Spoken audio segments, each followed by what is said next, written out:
Everyone welcome to NEET chemistry 180। आज के हमारे टपिक होच्छे पिरियडिक प्रपार्टीज एमसीकिউ सेट 2। आगे दिन আমরা সেট 1 নিয়ে এসেছিলাম, আজকে আমরা সেট 2 নিয়ে এসেছি। এখানে আমরা প্রত্যেকটা টপিকের উপর একটা করে এমসিকিউ ডিসকাস করব এবং প্রত্যেকটা টপিক আরো একবার করে রিভাইজ করে দেব। তোমরা যারা আমার চ্যানেলে নতুন আছো তারা অবশ্যই চ্যানেলটি সাবস্ক্রাইব করে নোটিফিকেশন বেলটি প্রেস করে দাও, কারণ আমি এইভাবে প্রত্যেকদিন টপিক ওয়াইজ ভিডিও আপলোড করি, যেখানে আমি ফার্স্টে টপিকটা ডিসকাস করি এবং তারপরে আমি পিওয়াইকিউ সলভ করি এবং স্টেপটা শেষ হলে তারপরে আমরা এইভাবে এমসিকিউ সলভ করি। তো চলো ভিডিওটি শুরু করছি। ফার্স্ট কোশ্চেন কি বলেছে, the electronic configuration of an element বলে দেওয়া আছে কত 1s2 2s2 2p6 3s2 3p3, predict its position in periodic table। দেখো আমাকে পজিশন বার করতে হবে, তাহলে আমি ভ্যালেন্স শেল কোনটা দেখতে পাচ্ছি, এইটা হচ্ছে ভ্যালেন্স শেল, অর্থাৎ ns2 np3 হচ্ছে এর ইলেকট্রনিক কনফিগারেশন। এখানে n কত আছে, এখানে n এর ভ্যালু হচ্ছে 3, তাহলে n এর ভ্যালু 3 মানে পিরিয়ড কত, পিরিয়ড অবশ্যই আমার 3 হবে। নেক্সট লাস্ট ইলেকট্রন কোথায় ঢুকেছে, পিতে ঢুকেছে, তাহলে এক্ষেত্রে পি হচ্ছে ব্লক। আর ns2 np3 অর্থাৎ পি ব্লক এলিমেন্ট, তাহলে গ্রুপ নাম্বার কত হবে, গ্রুপ নাম্বার হবে আমার 10 plus valence electron. Valence electron কত আছে, এস আর পি মিলিয়ে 5টা, তাহলে আমার হবে 10 প্লাস 5, দ্যাট উইল বি 15, অর্থাৎ এই এলিমেন্টার গ্রুপ নাম্বার হচ্ছে 15, পিরিয়ড হচ্ছে 3 এবং ব্লক হচ্ছে পি। তাহলে period 3, P block and group 15, option A will be the correct answer. Next the correct order of the size is calcium 2+, তাহলে calcium 2+ electron কত, calcium 2+ electron হচ্ছে 20 minus 2 that is 18। K plus electron কত, K plus electron হচ্ছে 19 minus 1 that is 18। Cl minus electron হচ্ছে 17 plus 1 that is 18। আর S two minus electron হচ্ছে 16 plus 2 that is 18, অর্থাৎ এরা প্রত্যেকেই আমার আইসো ইলেকট্রনিক স্পিসিস। আর আইসো ইলেকট্রনিক স্পিসিসের ক্ষেত্রে আমরা কি জানি, আইসো ইলেকট্রনিক স্পিসিসের ক্ষেত্রে আমরা জানি পজিটিভ চার্জ যত বাড়বে সাইজ তত কমবে, আর উল্টোভাবে বললে নেগেটিভ চার্জ যত বাড়বে সাইজ তত বাড়বে।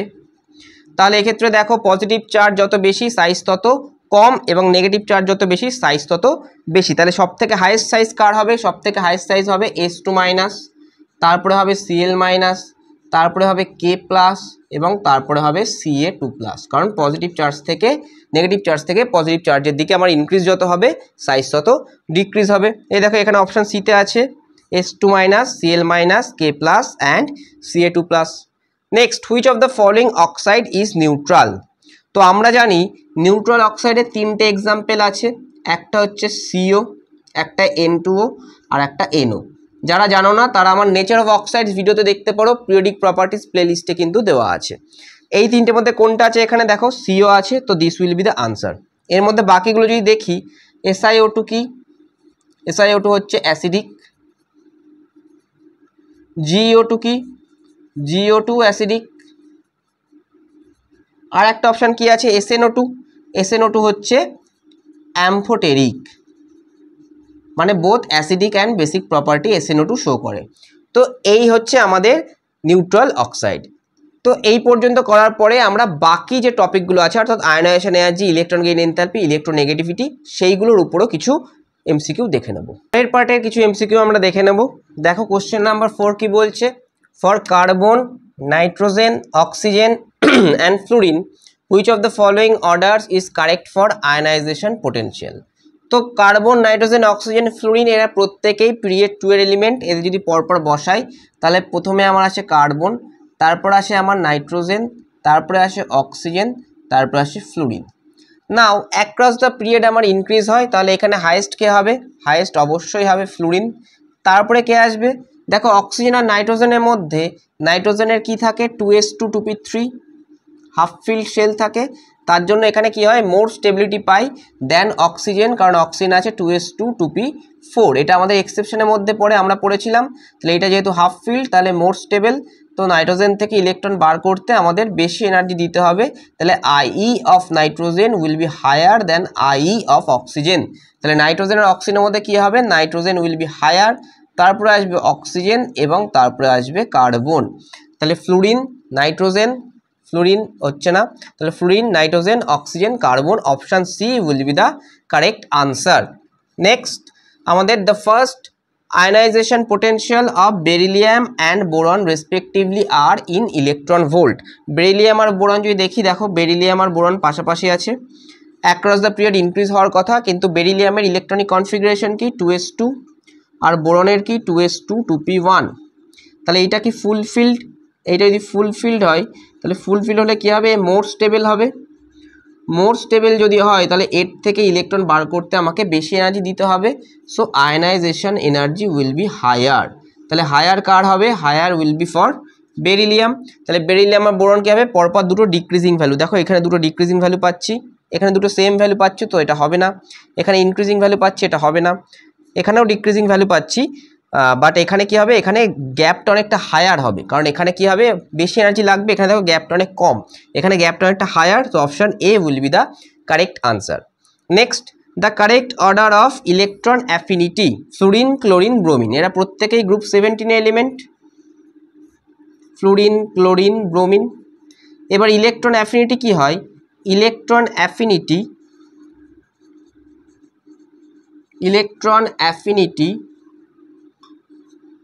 decreases down the group, down group কমে, তাহলে ফ্লুরিন ক্লোরিন ব্রোমিন এই অর্ডারে হওয়ার কথা, এই অপশান এটা ঠিক হওয়ার কথা, but this is not correct. কারণ এক্ষেত্রে কি হয়, ফ্লুরিনটা আমার সেকেন্ড পিরিয়ড এলিমেন্ট, অর্থাৎ এখানে ইলেকট্রন 2p-তে ঢোকে, আর এটা থার্ড পিরিয়ড এলিমেন্ট, এখানে ইলেকট্রন 3p-তে ঢোকে। যখন এখানে এক্সট্রা ইলেকট্রন ঢুকবে, যেহেতু এর সাইজটা খুব কম, তাহলে এক্ষেত্রে আমাদের ইন্টার ইলেকট্রনিক রিপালশান দেখা যাবে, inter electronic repulsion in case of fluorine. তাহলে যখনই ইন্টার ইলেকট্রনিক রিপালশান দেখা যাবে, তো তখনই কী হবে, এটা আনস্টেবল হয়ে পড়বে, তার জন্য ওর ইলেকট্রন অ্যাফিনিটি ভ্যালুটা লোয়ার হবে দ্যান দ্যাট অফ ক্লোরিন। তাহলে এক্ষেত্রে আমরা লিখতে পারি chlorine has higher than fluorine, even ক্লোরিনের কিন্তু পিরিয়ডিক টেবিলে সব থেকে হাইয়েস্ট ইলেকট্রন অ্যাফিনিটি ভ্যালু থাকে। তাহলে ফ্লুরিনের কী হবে, ক্লোরিনের থেকে লোয়ার হবে, তাহলে এইটা তো হবেই না। নেক্সট ফ্লুরিনের থেকে ক্লোরিনের হায়ার এবং ক্লোরিনের ব্রোমিনের থেকে হায়ার, এই দিস উইল বি কারেক্ট। তাহলে এখানে অর্ডার হচ্ছে chlorine fluorine bromine, chlorine will be highest, তাহলে option C will be the correct answer. তো এই ছিল আমাদের নিট অথবা ক্লাস 11 যারা সেমিস্টার দেবে ওয়েস্ট বেঙ্গল বোর্ডের, তাদের ক্ষেত্রেও কিন্তু এই কোশ্চেনগুলো খুবই ইম্পর্টেন্ট, কারণ এই ধরনের টপিকের তো লেভেল হয়, কিন্তু টপিক তো সবই সেম, সুতরাং তোমরা সব টপিক দেখে গেলেই তোমাদের সুবিধা হবে যে কোনো অল ওভার ইন্ডিয়া অথবা বোর্ড লেভেলের এক্সাম দিতে। যদি ভিডিওটি ভালো লাগে অবশ্যই ভিডিওটি লাইক করো, বন্ধুদের সঙ্গে শেয়ার করো এবং চ্যানেলটি সাবস্ক্রাইব করে নোটিফিকেশান বেলটি প্রেস করতে ভুলো না। আর অবশ্যই আমাদের কমিউনিটি পোস্ট ফলো করো, যেখানে আমরা প্রত্যেক ঘন্টায় কিন্তু তোমাদের প্র্যাকটিস সেট দিই এবং সেখানে আমরা কোশ্চেন আনসার সবসময় দিয়ে থাকি, কোশ্চেন পোস্ট করে থাকি, এবং সেই সঙ্গে তোমরা আমার টেলিগ্রাম চ্যানেল এবং হোয়াটসঅ্যাপ চ্যানেলটাও ফলো করতে পারো, যেখানে রেগুলারলি ফ্রিতে মক টেস্ট নেওয়া হয়ে থাকে। নমস্কার।